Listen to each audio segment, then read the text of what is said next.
உலகத்தை எல்லாரும் மனுஷ பொது தத்துவம்லாம் நீ சொல்ற சமத்துவம்லாம் அன்னைக்கே பெரியவா பேசியிருக்கா. இன்னைக்கு என்னமோ கம்யூனிசம் அறிவா பேசி ஊரே ஏமாத்திட்டு இருக்கா. எல்லாம் பாகவதம் மகாபாரதம் ராமாயணத்துல எல்லா பெரியவாரும் பேசியிருக்கா. சமத்துவம்ன்றது ஆத்மாவை கொண்டுதான் நிர்ணயம் பண்ண முடியும். இவன் நினைக்கிற மாதிரி இருக்கிறவங்கிட்ட கொள்ளை எடுத்து இல்லாதவங்கிட்ட கொடுத்து எல்லாரையும் ஒரே சிட்டியில கொண்டு வரன்றதெல்லாம் சரிபட்டு முயற்சி பண்ணிட்டு இருக்கா. தோத்தும் போயிட்டு இருக்கா. அப்படின்னு அவன் விடுறதா இல்லை. ஏன்னா அவன் ஒரு மாதிரியில மாறிட்டு இருக்கா. அது பகவத் சங்கல்பம். சமத்துவம்னா எல்லாரும் ஆத்மா பரமாத்மா பெரியவன் ஒன்ன தவிர வேற எங்கேயுமே சமத்துவம்ன்ற வரவே வர சத்தங்க எல்லாரும் ஸ்ரீ புருஷா சின்ன குழந்தை பெரியவா வயசு வித்தியாசம் குலம் கோத்திரம் பணம் எல்லாம் வித்தியாசமா எல்லாரும் சத்தங்க கேட்கணும். அவ்வளவுதானே. அதுக்கு மேல அங்க பாரபட்சம் இல்லையா. அது மாதிரி சொன்னாரப்பா எல்லாமே பஞ்ச பௌதிக சரீரம் தான். நீ ராஜனா இருந்தான்னு சேவகனா இருந்தான்னு எல்லாமே இந்த பஞ்ச பௌதிக சரீரம் தான். பஞ்சபூதங்கள் உட்பட்டதான். பல்லக்க தூக்கலாம், பல்லக்குள்ள உட்கார்ந்து இருக்க எல்லாமே ஒரு காலத்துல இல்லாம போகக்கூடியது. உலகமே இல்லாம போகக்கூடியது. யார் ராஜன், யார் சேவகன், யார் தண்டனை கொடுக்கறது, யார் வாங்கிக்கிறது, எல்லாம் சரீரத்துக்கு தான். இழைக்கிறது, குண்டாகிறது, கருத்து போகிறது, நோய்வாய்ப்படுறது, ஆரோக்கியமா இருக்கிறது எல்லாம் சரீரத்துக்கு தான்டா. உள்ளுக்குள்ள இருக்க ஆத்மாவுக்கு ஆரோக்கியமும் கிடையாது, ரோகமும் கிடையாது, தண்டனையும் கிடையாது, சுகமும் கிடையாது, துக்கமும் கிடையாது. மனசுல மாட்டிண்டு அத்தை சென்று அங்கே அந்த ஒரு வார்த்தை தான் முழுக்க சொல்லணும். அப்படி ஏமாந்தனை இழக்கிறதா அப்படின்னு சிரிச்சுட்டார். தூக்கி வாரி போடு ரகுகணன். ஆத்ம தத்துவத்தை தெரிஞ்சுக்கணும்னு படிச்சிருக்கான். ஆத்மார்த்தமா பிராக்டிக்கலா அனுபவிக்கணும்னு கபிலர் பார்க்க போனா. ஆஹா என்ன ஆச்சரியம் பாருங்க. இவனுக்கு பாடம் சொல்லி விடுகிறது அவன் பல்லக்க தூக்குற என்ன அவசியம். சத்குரு இவனுக்கு நல்ல வழி கொடுக்கணுன்றதுக்காக பல்லக்க தூக்க அவசியம் இருக்கா? பல்லக்கையும் தூக்கிட்டு அவன் இப்படி கேவலப்படுத்தான். அப்படி கேவலப்படுத்தவனுக்கு தத்துவோபதேசம். அதுதான் மகாத்மாக்கள். அதுதான் ஜெயிக்கிற பாரத பூமி சனாதனம் அன்பு தர்மம்னா கேவலப்படுத்தின கூட தத்துவத்தை சொல்றார். உடனே அவன் பார்த்தோம் பல்லக்க நிறுத்துங்கோண்டான். நின்றுதான் இருக்கு. ஒரு குதி குதிச்சான் வெளில. அவர் காலில் விழுந்துட்டான், கையில கூப்பிட்டான். நான் தெரிந்து போயிட்டு இருக்க கபிலர் நீங்க தானா? நீங்க தான் கபிலரா இருக்கணும். இல்லைன்னா இப்படி ஒரு தத்துவத்தை சொல்ல முடியாது. நான் சொன்ன அவசாரத்தை மன்னிச்சிருங்கோ. ராஜான்ற அகம்பாவத்தை இருந்துட்டேன். தயவுசெய்து நல்வழி காட்டுங்கன்னு காலில் விழுந்துட்டான். அதன் பிறகு தத்துவத்தை எல்லாம் சொல்றான். முதல்ல அப்படி ஒரு சாம்பிள் காட்டினார். தத்துவம்னா என்னன்னு ஒரு 2 வார்த்தையை போட்டார். அடங்கி ஒடுங்கி கீழே விழுந்துட்டான். தூக்கினார். அதுக்கப்புறம் காலில் வச்சுட்டான். அதான் சத்குரு. சாதாரணமா தேனேன்னு பாதமா அல்பமா அச்சோடு இருப்பான். எங்க அடிக்கணுமோ சரியா அடிப்பான். அப்பதான் ஆஹா இவன் ஏதோ அப்ராணியா இருக்கா பாவம் போல இருக்குன்னு நினைச்சா நம்மளே தேவையான வெளிப்படுத்த.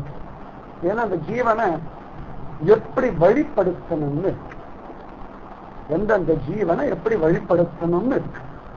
அந்த மாதிரி இவன் காலில் விழுந்துட்டான். பிரணிபாட்டேன பரிப்பிரஸ்னேன சேவையான்னு காலில் விழுந்து பிடிச்சிருந்து தத்துவத்தை சொல்லுங்கன்னு சொல்ற. ஆத்ம தத்துவம், பிரகிருதி தத்துவம், சரீரம்னா என்ன, திரும்ப நிறைய உண்டு பாகவத்துல. ஆத்மானா என்ன, சரீரம்னா என்ன, பரமாத்மானா என்ன, பக்தி பண்ண வேண்டிய முறை என்ன, சம்சாரத்தை பத்தி பயங்கரமா வர்ணிக்கிற. சம்சாரத்தை ரொம்ப சமயத்துல கந்தர்வ நகரம் மாதிரி குஷியா இருக்கு, குழு குழுன்னு இருக்கு. சில சந்தர்ப்பங்கள்ல இதே சம்சாரமே கொல்லிவா பிசாசு மாதிரி துரத்துறது. சில சந்தர்ப்பங்கள்ல நாய்க்குட்டி மாதிரி வாழை ஆட்டிட்டு வர்றது. சில சந்தர்ப்பங்கள்ல படம் எடுத்து பாம்பு மாதிரி சீர்றதுரா. சில சந்தர்ப்பங்கள்ல பந்துக்கள் எல்லாம் உனக்கு சகாயம் பண்ற மாதிரி அழகா ஓடத்துல உன் கூட வரா. சில சந்தர்ப்பங்கள் அதே பந்துக்களே உன ஓடத்துல இருந்து தூக்கி ஜலத்துல வீசி எறியறா. ரொம்ப அழகா நிறைய உதாரணங்கள் சொல்ற. கேட்டோம்னா அடுத்த நாள் யாரை பார்த்தாலும் பயம், யாரை பார்த்தாலும் பயம். அந்த மாதிரி யதார்த்தமா வர்ணிக்கிறார். சத்தியம் நமக்கு ஏற்றுக்க முடியறது இல்லை, எல்லாம் வர்ணிக்கிறார். அவன் கேட்கிறான் எப்படி பொய், எப்படி சத்தியம்? ஆத்மாவுக்கு பாதிப்பு இல்லைன்னு சொல்றாள். ஆத்மாவுக்கு பாதிப்பு இருக்கு, துக்கம் இருக்கு, சோகம் இருக்கு, பயம் இருக்கு, குழப்பம் இருக்கு. அவர் சொன்னார் எல்லாம் மனசுடைய விவகாரம் தான். நீ ஒன்னா தூங்கும்போது எதுவும் ஒண்ணு பாதிக்கிறது இல்லையே, நீயே எத்தனையோ விஷயங்கள் பாதிக்கிறதுன்னு சொல்ற. அதுக்கப்புறம் அப்பாடா இப்ப நான் திருப்தியா இருக்கேன்னு சொல்ற. அப்ப உன் மனசு அப்ப பாதிச்சு பயமா இருந்தது, சரியானது மனசு திருப்தி ஆகிறது. அப்பயும் நான் பயமா இருக்கேன், நான் திருப்தியா இருக்கேன், மாத்தி மாத்தி நீ சொல்லிட்டு இருந்தாலும் உன் ஆத்மாவுக்கு எந்த விதமான சலனம் ஒண்ணுமே இல்லை. மனசுதான் லயப்படுறது.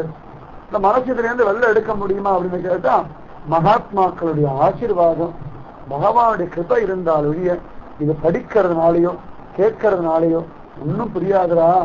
மகாத்மா மகத்பாத ரஜாபிஷேகம் நம்மளுக்கா சொல்ல மகான்களுடைய திருவடி துடிய மேல பத்துன்னு வச்சுக்கோயேன், சத்தியமா உனக்கு ஆச்சரியமா இந்த திவ்யானானம் சங்கல்பிக்கம்னு சொல்லிட்டார். உடனே ரகுகண மகாராஜாவும் இவர் சொன்னதான தத்துவத்தெல்லாம் கேட்டான். ஆச்சரியமா அவரை கொண்டாடிட்டு கிளம்புறான். நான் கேட்கிறேன், உங்களுக்கு எப்படி இந்த ஞானம் வந்ததுன்னு. ஸ்வயம் அனுபவம் அப்படின்னு சொல்லி தன் சரித்திரத்தை தானே சொல்றார். ராஜரிஷி பரதனா இருந்தேன், அடுத்த சினிமால மானா பிறந்தேன், இப்ப 3வது சினிமால பிராமண குழந்தையா பிறந்திருக்கேன், யார்கிட்டையும் மாட்டப்படாதுன்னு பேசாம இருந்தேன். ஆனா உனக்கு பகவத் சங்கல்பம் எல்லா தத்துவத்தையும் சொல்லிட்டேன், ராஜ்ய பரிபாலனம் பண்ணுட்டான். அவன் ராஜ்ய பரிபாலனம் பண்ணி அவன் நல்ல கதி அடைஞ்சான், இவரும் நல்ல கதி அடைஞ்சான். சாதாரண இந்த மாதிரிலாம் சொல்லி ஆச்சுன்னா ஸ்வயம் தெய்வத்திறவி இப்படிதான் எல்லாரும் சொல்லுவோம். சொல்ற சுபாவம் உலகத்துல எல்லாருக்கும் உண்டு. தன்னுடைய குத்தத்தை மறந்து சொல்ல மாட்டேன், எனக்கு எல்லாம் தெரியும், ஸ்வயம் அனுபவம் தெய்வத்திறவி அப்படின்னு சொல்லிடு. ஜடபரதர், நான் ரொம்ப கேவலமானவன், ஒழுங்கா இருந்து கெட்டு போய் திரும்ப உருப்பட முயற்சி பண்ணிட்டு இருக்கேன், நீ மாட்டிக்காத, அதான் சொல்றேன். ரொம்ப தைரியம். அப்ப கூட ரகுவணனுக்கு இவர் மேல அவமரியாதை வரலையா? ஆஹா, இவ்வளவு தூரம் சத்தியத்தை சொல்றாரு. தன்னுடைய குத்தங்கள் குறைகள் எப்படி இருந்தோம், என்னவா ஆனா திரும்ப எப்படி வந்திருக்கோம், இத்தனையும் சொல்றாருன்னா அது நிஜமாவே மகன். ஏன்னா தன்னுடைய குத்தம் குறையை ஏத்துக்கிறது பெரிய ஒரு குணம். தன்னுடைய நல்லதெல்லாம் எல்லாம் சொல்லுவோம், லிஸ்ட் போட்டு சொல்லுவோம். தன்னுடையதான பாவங்கள் கேவலங்கள் அசிங்கங்கள் லோகத்துல சொல்றது யாரும் தயாரா இல்லவே இல்லை. நான் நல்லவன் நல்லவன் நல்லவள் அப்படின்னு நிரூபணம் பண்றது மேற்கு நான் மோசமானவள் நிரூபணம் பண்றது யாருமே தயாரா இல்லை. அதனால ரகுகண மகாராஜா அப்படியே நம்பினார்.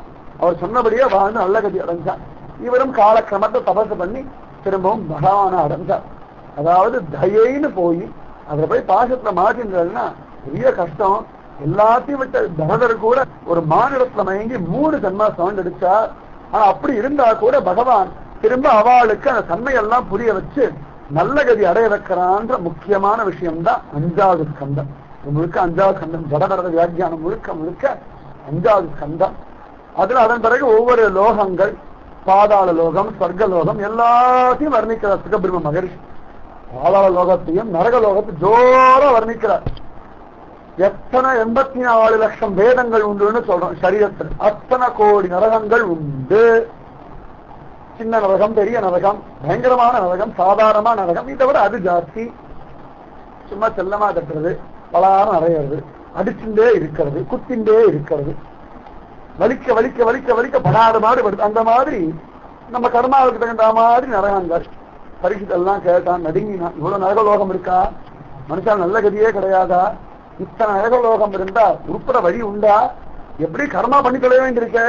கர்மாவே பண்ணிட்டு இருக்க ஜனங்கள் எப்படி பார்த்தா எந்த கர்மாவை தொட்டாலும் பாவம் சம்பவிக்கிறது. சாப்பிடறோம்னா வெண்டைக்காய் இருக்கும், அங்க ஒரு புழு நடுவில் அழகா 2வது கட் பண்ணிடுறோம். பயமா இருக்கும். அதெல்லாம் சொல்ல ஆரம்பிச்சுன்னா அடி வைத்த கலக்கு. ஆனா எப்படி பார்த்தாலும் நடக்கிறோம். நமக்கு தெரியாம அதை பூச்சி போட்டு மெதிச்சிடுறோம், இறந்து போயிடுறது. லக்ஷ்மண் ரேகா போடுறோம், சித்தடிச்சு நிறைய பண்ணிட்டு இருக்கோம். எல்லாம் எல்லாத்துக்கும் கணக்கு இருக்கே. அந்த மாதிரி எல்லாம் நடக்கிருக்கே, எப்படி தப்பிக்க முடியும்? அவ்வளவு கஷ்டம் அப்படின்னு. அப்ப அவ்வளவு அழகா சுகபிரம்ம மகிழ்ச்சி அழுதுண்டு பகவானுடைய போஷணம்னு ஒரு குணம். அதாவது மகா பாவம் பண்ணவனா இருந்தாலும் கூட அவனும் தன் நாமத்தை சொல்லியாச்சுன்னா நல்ல கதி அடைவான்னு போஷணம்.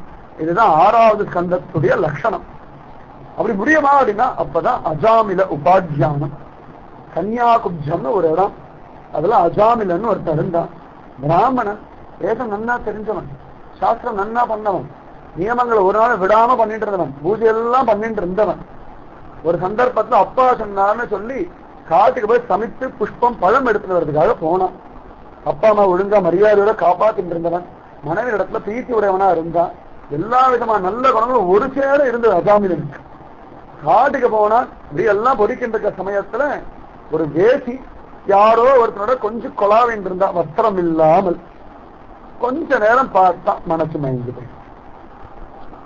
அதுக்குதான் பெரியவா சொல்ற, மனசு ஜாகிரதை ஜாகிரதை ஜாகிரதை, பார்க்க கூடாதான், பார்க்கவும் இருந்தா தப்பித்து போயிடுங்கோ அப்படின்னு சொல்றாங்க. ஏன்னா மனசு ஏமாச்சு. அந்த மாதிரி கொஞ்ச நேரம் பார்த்துட்டு இருந்தான். அந்த ஸ்திரீயுடைய அழகுல மயங்கி வர காம சேஷ்டையில தோத்து போயிட்டான். ஆஹா அப்படின்னு மயங்கி போயிட்டான். புஷ்பத்தை விட்டான், பழத்தை விட்டான், சமிட்ட விட்டான், அப்பா விட்டான், அம்மா விட்டான், குலம் கோத்திரம் மாத்தாரம் அனுஷ்டானம் பற்பெருமை சுய கட்டுப்பாடு எல்லாத்தையும் விட்டான். அவ பக்கத்துல போனா, ஐயோ இவ்வளவு அழகான காமசுரம் கொடுக்குறியே எனக்கும் கூடன்னா அவளுக்கு ரொம்ப குஷியா இருக்கு. பிராமணன் கிட்ட மயங்கினான், மயக்கிட்டான். அவன் மயங்கினா அவன் மயக்கிட்டா, அவ்வளவுதான். எல்லாத்தையும் விட்டாச்சு.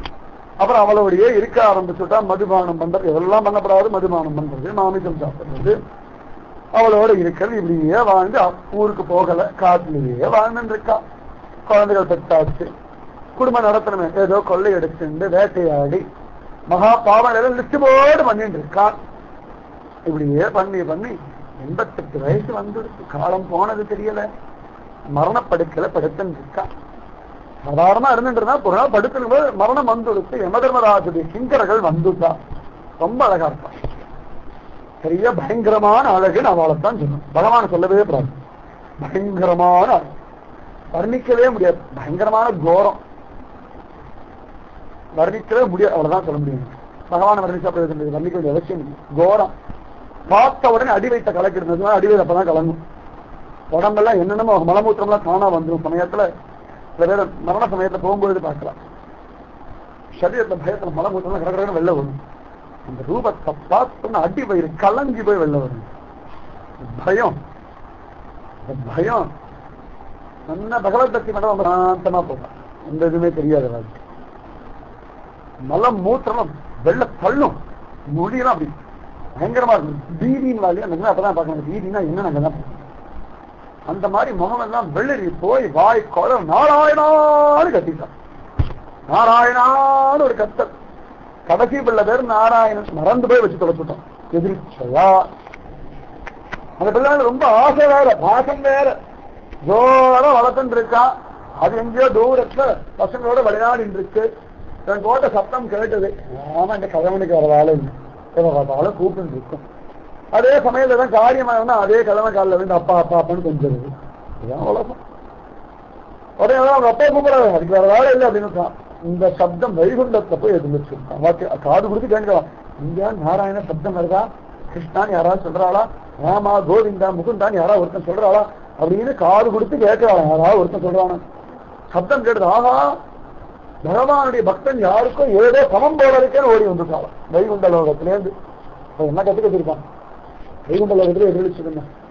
வைகுண்ட லோகம் பக்கத்துல தான் இருக்கு, நம்ம கூப்பிடுற தூரத்துல இருக்கு, கூப்பிடுற விதத்துல தூரத்துல இருக்கு. பக்கத்தே படுந்தாலும் அம்மா அப்படின்னா சச்ச அலைஞ்சு கதிப்பலை அந்த ரூம்ல கத்திர இருந்து ஓடி வருவாள். கத்துற வேகம், அதாவது இந்த அவசரம், இந்த அவசியத்தை கத்துற அந்த மாதிரி நாராயணன் கத்த அங்கேருந்து விஷ்ணுவேல வந்துட்டா. அப்பதான் இவ பாசக்கையில போட்டு இழுக்கிறான். சரீரத்துல இருந்து ஜீவன் எடுப்பா. பயங்கரமா இருக்கும். தெரிஞ்சுக்கணும், நீங்க எல்லாம் நிஜமாவே தெரிஞ்சுக்கணும். எதுக்குன்னா பக்தி பண்ணணும், அதுக்காக சொல்லணும். ஒன்னும் அந்த மகத்தோட பிடிச்சி இருந்தா என்ன வழி வலிக்கும், அதோட கோடி மடங்கு வழி சரீரத்திலிருந்து உயிரை பிச்சு எடுக்கிறது. கண்ணை படிங்கிறது முடிய அப்படி வா அப்படின்னு தாங்க முடியாது. இது வரைக்கும் நான் சொன்னதுல இன்னைக்கு ஏன் சொல்றேன்னா, அந்த ஒரு பிடி வந்துடக்கூடாது. பக்தி பண்ணுங்கோ, நாமத்துவம் பண்ணுங்கோ, குருவை நம்புங்கோ, விட்டுடாதீங்கோ. சாதாரணமா பார்த்தோம்னா இந்த ஊசி அப்படி குத்தும், அது அடிக்கும், குச்சி போட்டு உடம்பு எடுத்து அப்படி இருக்கும். அந்த மாதிரி இப்படி போட்டு எடுப்பா, பிச்சு எடுப்பா. பயங்கரமானவன், படு பயங்கரமானவன். யமந்தமன் நமர்கள் பற்றி இழுக்கும் போதுன்னு பெரியாத பாக்குறது சொல்ற. அப்பா இப்பெல்லாம் வரலன்னா கூட பரவாயில்லடா, வந்து நான் இழுப்பா பாரு, இப்ப வந்துடுறா, அப்போதைக்கு இப்போதே கதர்றா.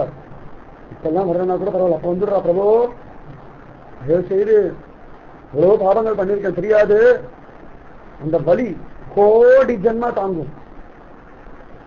கோடி ஜென்மா உடம்புல ஊசியை குத்திண்டு, ஒரு பக்கம் சூடு போட்டுண்டு, இன்னொரு பக்கம் அடிச்சுண்டு, இன்னொரு பக்கம் அப்படி வச்சுட்டு இருந்தா இந்த வழியெல்லாம் சேர்த்து அப்படி இருக்கு. அந்த மாதிரி கோடி மடங்கு இவ்வளவுதான் சொல்ல முடியும். பயங்கரம். எதுக்கு சொல்றேன்னா, பக்தி பண்ணுங்கோ. இந்த நாராயணன் அப்பதான் இழுக்கிறா, பிட்டுங்கிறா, பிச்சு பிட்டுங்கிறா. யாரும் அப்படி பிடிச்சு இன்னும் ஆள் வலிக்கும், கொஞ்சம் அழுத்தி கிள்ளினாலே அதுவே தாங்க முடியாது. இவ சரீரத்துல ஜீவனம் எப்படி நிஜமாவே பிச்சு எடுப்பா. குழந்தைகள் எல்லாம் சமயத்துல ஸ்கூல் போனா இதெல்லாம் எடுத்து வச்சுப்பா. இந்த அம்மா விட்டு ஓன்னு அழுவும். அந்த மாதிரி அழுகாது, அது ரொம்ப கஷ்டமா இருக்கும். அந்த மாதிரி துடிக்கிறது, அழகு ஓன்னு அழகான், நாராயணான கத்தினான், இழுக்கலாம், அந்த வலி தாங்க முடியல. அப்ப வந்து அவன் நிறுத்தினான். இதுக்கு போட்டு படுத்துறாள், மகா பாதி, நான் பண்ண பாபத்துக்கு அவ்வளவு தண்டனைகள் இருக்கு. மதுரமாக காத்துன்னு இருக்க அவனை போட்டு என்ன கொப்பள வறுத்தெடுக்கணும். செம்பி நாய் என்ற பாவையை பாவி படுவன மொழிவதற்கஞ்சி திருமங்க அவர் சொல்றார். சரீர ஆசைப்பட்டு 1000 கோடி பாவங்கள் பண்ணி தொலைச்சுட்டேன். ஸ்ரீ சரீரம் புரிஞ்சிடும் ஓடி ஓடி ஓடி ஓடி பண்ணி தொலைச்சுட்டேன். நரகலோகமா ஒரு நரகம் இருக்கு. இந்த சரீரத்துக்கு இந்த ஓடின வா வா வா அப்படின்னு அழகா சக்கசக்கன்னு ஒரு ஸ்ரீ சரீரம் கஷ்டம் இல்லாம இருக்கு. இந்த அனுபவிங்க நன்னா இருக்குன்னு ஓடி போய் கட்டி பிடிச்சு பார்த்தா செம்பு இருக்க செப்பு, அதுல ஒரு ஸ்ரீ பதுமையை பண்ணி கொதிக்க கொதிக்க பழுக்க பழுக்க காட்சி வச்சுட்டான். அதை கட்டி பிடிக்கலாம். என்ன வேதனை! செம்பினா இயன்ற பாவையை பாவி தழுவன மொழிவதற்கு அஞ்சி நடுங்கிறார். மேல தீப்பொறி பட்டாலே நடுங்கம்னா பெண் சரீரத்தை செம்பில பண்ணி பழுக்க பழுக்க காட்சி வச்சு கட்டி பிடிச்சு சரீரத்துக்கு அனுபவிடான நடுங்கிறது. அதுக்கு பயந்துனே அவன் காலில் விழுந்துட்டா காப்பாத்துறாப்பா. செம்பினா இயன்ற பாவையை பாவி தழுவன மொழிவதற்கு அஞ்சி உன் தேடில விழுந்துட்டேன்டா காப்பாத்துறான்னு சொல்றான். அந்த மாதிரி இவன் பண்ண பாவங்கள் அவனை படாத பாடு வெளுத்தான். இவன் திருச்சி அவன் பாவம் எல்லாம் மாறி போயிடுத்து. சொன்ன எங்க மாறி போச்சு? அவன் நாராயணா கத்தினான்னு மாறி சிரிக்கிறா. அவன் உண்மை நாராயணன் நினைச்சு சொல்லல, வெள்ளையாண்டா நினைச்சு சொன்னான். அவன் பாவம் பண்ணாலும் என்ன கேரண்டின்னு கேட்டுட்டாளாம். அப்ப அவன் சொல்றான், விஷ்ணுதேவன் தெரியாதா கேட்கிறான். யமதூதர் சொல்றா, சூரியன் சாட்சி, சந்திரன் சாட்சி, ஆகாசம் சாட்சி, பூமி சாட்சி, வாயு சாட்சி, நிறைய திக்தேவதைகள் சாட்சி, சந்தியாகாலம் சாட்சி, பகல் சாட்சி, ராத்திரி சாட்சி, நிறைய சாட்சி சொல்றார். இத்தனையும் தாண்டி அவளுக்குள்ள அந்தரியாமி சாட்சி, உள்ளுவார் உள்ளு சொல்றார். சாட்சி இருக்கு. இதெல்லாம் லிஸ்ட் போட்டு ஒவ்வொரு நாளும் சூரியன் என்ன பண்ணிட்டு சும்மா பாவமா இருக்கு நினைக்காதீங்க, நீங்க பாவம் பண்ணிருக்கான் லிஸ்ட் போட்டு கொடுத்துருவாங்க. யமதர்மராஜா கிட்ட கேட்கிறா, யமதர்மராஜா இன்னைக்கு என்ன சொல்லுங்க, இந்த நேரத்துல இந்த மாதிரி பண்ணிட்டு இருந்தான், இந்த லிஸ்ட் ஒவ்வொரு லிஸ்ட் கொடுத்துருக்கான். சந்திரன், சூரியன், திக்தேவதைகள், பூமி, மேல படுற காற்று. காற்று நல்லா இருக்கு, குஷியா இருக்கு, சும்மா ஒண்ணும் மேல படல, நம்மள கணக்கு பண்ணிட்டு இருக்காரு. என்ன பண்ணிட்டு இருக்கோம், ஒழுங்கா இருக்கோமா கணக்கு பண்ணி எல்லாம் லிஸ்ட் போட்டு கொடுத்துட்டு இருக்கார் அப்படின்னு. அப்ப கூட நாமஜபம் பண்ணிட்டாராப்பா. நாமஜபம் பண்ணா பாபம் போயிடுமா? அதான்ப்பா சாங்கேத்தியம் பாரிகாத்தியம் வா சோபம் கேரணமேவா வைகுண்டன் நாம பிரகரணம் அசேஷாகரம் விதுன்னு. எப்பேற்பட்ட பாபம் பண்ணாலும் அந்த பாபம் எல்லாம் பகவான் நாமத்தை சொன்னா சரியா போயிருந்தா சத்தியம். அது உங்களுக்கு சந்தேகமா இருந்தா யமதர்மராஜாவிடத்துல போய் கேளுங்கோ அப்படின்னு. உடனே சென்னிவா விட்டு யமதர்மராஜாவிடத்து போய் கேட்டாலாம். யமதர்மராஜன் வாஸ்தவம் தான்ப்பா, பகவன் நாமத்தை சொல்லி ஆச்சுன்னா அவன் நரகலோகத்துக்கு வரமாட்டா, வரக்கூடாது, நீங்க அவ பக்கம் போயிடாதீங்கோ, மற்றவாளுக்கு தான் எஜமானன், பகவத் பக்தாளுக்கு எஜமானன் கிடையாது, அவ பக்கம் போய் அபச்சாரம் பண்ணிடாதீங்கோன்னு தன் சிங்கர்களுக்கு சொல்லிட்டா. அந்த சமயத்துல இதெல்லாம் பேசி முடிச்ச உடனே அப்பொழுதே அதான் யாரு நான் வந்து காப்பாத்திட்டாலும் பேசணும்னு எழுந்துக்கணும்னு நினைக்கிறான். அதுக்குள்ள சிரிச்சுங்க விஷ்ணு பார்ஷவர்கள் போயிட்டா. உடனே எல்லாத்தையும் கேட்டான். தான் பண்ண பாவங்கள் எல்லாம் லிஸ்ட் போட்டு ஞாபகம் வந்தது, மனசெல்லாம் தூக்கி வாரி போட்டது. சரி இவ்வளவு கேவலமா பண்ணி தொலைச்சுட்டே பச்சாதாபம் வந்துடுத்து. இனிமேல் ஒழுங்கா இருக்கும் முடிவு பண்ணான். எல்லாரு மேல இருக்க ஆசையை விட்டான். மனைவி, குழந்தைகள், அந்த காடு, வீடு எல்லாம் விட்டான். எல்லாத்தையும் விட்டு நேர ஹரித்வாரம் வந்தான். இதெல்லாம் வசத்தியா சொல்றோமோ, பாகவத் அந்த இடத்துல எத்தனையோ தபசு பண்ணி நல்ல கதி அடைஞ்சிருக்கான். ஹரித்வாரம் வந்தான். அவ சொன்னதெல்லாம் கேட்டு உட்காந்து நாராயணா நாராயணா நாராயணன் ஜபிச்சுட்டே இருந்தான். ஒரு சிட்டியில அவன் பாவம் எல்லாம் பரிபூர்ணமா போயிடுச்சு. திருப்பி விஷ்ணு தூதர்கள் வந்தார்கள். விமானத்தை உட்கார வச்சு அவனை மோட்சலோகத்துக்கு அழிச்சுட்டு 88 வருஷங்கள் பாவம் பண்ணவனா இருந்தாலும் கூட கடைசி காலத்துல நாராயணா சொல்லி நல்ல கதி அடையணும்னா உடம்பு நன்னா இருக்கும்போதே பகவான் நாமத்தை சொல்லிட்டு என்ன கஷ்டமே கிடையாது. அப்போதைக்கு இப்போதே சொல்லி வைத்தேன் அரங்கத்து அரவணை பள்ளியான் எய்த்தென்னை வந்து நலியும் போது அங்கேதும் நான் உன்னை நினைக்க மாட்டேன். அஜாமிலனுக்கு நாராயணன் சப்தமாக முழுக்க வந்தது. அவனுடைய பாக்கியம் நாராயணன் நானானு சுருக்கி கூப்பிடாம இருந்தான். நம்ம எல்லாத்தையும் சுருக்கி சுருக்கி தானே பேரை மாத்திட்டோம். அவனுக்கு அந்த பாக்கியம் வந்து நாராயணான்னு பூரணமா வந்துடுத்து. அது வைகுண்டலோக தெரிஞ்சு வந்துடுத்தா. அதனால கடைசி காலத்துல அந்த மாதிரி உனக்கு நினைவு வரும்னா நம்பிடாதீங்கோ. அசாமியில் உபாக்கியம் கேட்டு தோத்து போனா பல பேர் உண்டு. அது ஒரு தனி கதையே உண்டு. பிள்ளைக்கு மாதவான கோவிந்தான் ஞான கடைசி சமயத்துல கூட்டா போதும். அந்த மாதிரி ஏமாந்து போனவோ பல கோடி பேர். ஞாபகம் வச்சுக்கோங்க. எதுக்கு சொல்றோம்? அப்ப சொன்னாலே பிரயோஜனம் தரணும். ஒன்னா இருக்கும்போது அப்பப்ப சொல்லி வச்சிருக்கோங்களே. ஒரு நாளைக்கு 5 10 50 100 1000 5000 கணக்கு பண்ணாம கிருஷ்ணா கிருஷ்ணா கிருஷ்ணான்னு சொல்லிட்டு வாங்கணும். காசு பணமா இல்லைன்னா அப்படி சொல்லித்தான் ஆகணும்னு சொன்னா நல்லது. அவளுக்கு சுத்தம் நாம ஜபம் மகிமை. அந்த மாதிரி மகாபாவி அசாமிலன் கூட நல்ல கதி அடைஞ்சான்னு இந்த விருத்தாந்தத்தை அகஸ்தியர் சுகபிரம்மருக்கு சொல்லி சுகபிரம்ம மகர்ஷி பரிசுத்த மகாராஜாவுக்கு சொன்னார். சொல்லும் பொழுது அகஸ்தியர் ஹா கிருஷ்ணா ஹா ராம ஹா கோவிந்தான் சுகபிரமர்ஷி பூஜை பண்ணிட்டே சொன்னாங்க. பூஜைன்னா பகவானுடைய காரியம். நடந்து போய் கூப்பிட்டா கூட காப்பாற்றுறான்னா அவனையே நடந்து கூப்பிட்டா எவ்வளவு கருணை பண்ணுவான். ஜனங்களுக்கு பெரிய மகாஜங்கிறதுன்னு அதெல்லாம். அந்த மாதிரி அந்த அசாமில உபாத்தியானம் சொல்லி அசாமிலின் கரை ஏறினான்னு சொல்றார். அதே மாதிரியே அதே அத்தியாயத்திலேயே அந்த ஸ்கந்தத்திலேயே விருத்ராசுர சரித்திரம் சித்திரகேது உபாத்தியானம் எல்லாம் சொல்றார். இன்னைக்கு நம்ம நரசிம்ம அவதாரம் நினைச்சுதான் நான் வந்தேன். சொன்னாரு திரும்பியும் பகவான் என்னமோ நம்மளை போட்டு ரொம்ப பண்ணிட்டு இருக்கான். அதனால நாளைக்கு திரும்பவும் இப்ப 6வது ஸ்கந்தத்துல பாதியா இருக்கு. மீதி விருத்ராசுர சரித்திரம் எல்லாம் இருக்கு. நிச்சயமா எப்படியும் நாளைக்கு சாயங்காலம் கிருஷ்ண ஜனனம் ஆகணும். ராதே கிருஷ்ண ராதே. இன்னும் நிறைய இருக்கு. விருத்ராசுர சரித்திரம், அதுக்கப்புறம் பிரகல்லாதனுடைய நரசிம்ம ஆவிர்வாவம் இருக்கு, கஜேந்திர மோட்சம் முக்கியமா இருக்கு, அப்புறம் மோகினி அவதாரம் இருக்கு, அமிர்தம் திருப்பாக்கடல் கடையறது இருக்கு, லக்ஷ்மி சுயம்பரம் இருக்கு, அம்பரீஷ சரித்திரம் இருக்கு, கத்வானின் இருக்கு, ராமர் இருக்கார், புரூரவஸ் இருக்கார், யயாதி மகாராஜா இருக்கு. இத்தனையும் முடிஞ்சுதான் கிருஷ்ண அவதாரம். இது கிருஷ்ணனுடைய பொறுப்பு, என் பொறுப்பு கிடையாது. ராதே கிருஷ்ணன். நிச்சயமா இதுலயும் எப்படி கிருஷ்ண அவதாரம் தான் விஸ்தாரமா சொல்ல போறோம்.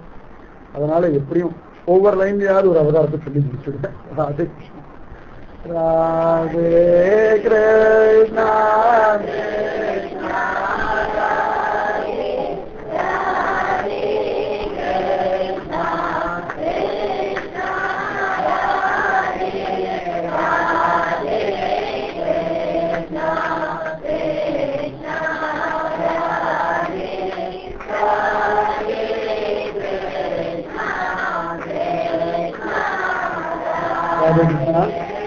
இன்னைக்கு முக்கியமா சொன்னது துருவ வம்சத்துல பிருத்துமகா சக்கரவர்த்தி.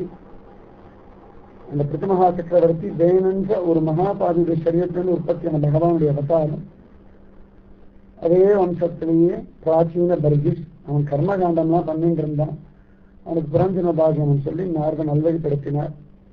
அவனுடைய குழந்தைகள் பிரச்சேதேஸ்வரர்கள். அவர்களுக்கெல்லாம் சிவபெருமான் ருத்ரகீதம் சொல்லிக் கொடுத்தார். அதை தபத்து பண்ண இடம் தான் நாராயண சரஸ் குருவாயூர். அதுதான் 4வது கண்டம். 5வது கண்டத்துல ஜடபரவ விஷயம், அதுக்கப்புறம் நரகலோகம் மற்ற லோகங்கள் எல்லாம் வரணும்னு 6வது கண்டத்துல அஜானக பாக்கியம் முடிச்சிருக்கோம். Hare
भागवतलुको गोविन्दनाम संकीर्तनम्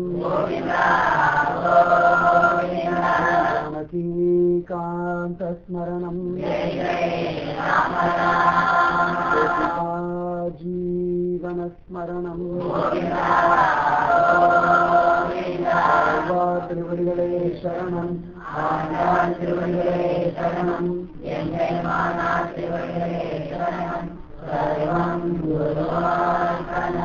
जय श्री राधे कृष्णा सत्संग की जय श्री पूज्य श्री श्री अम्मावत जय श्री भारत माता की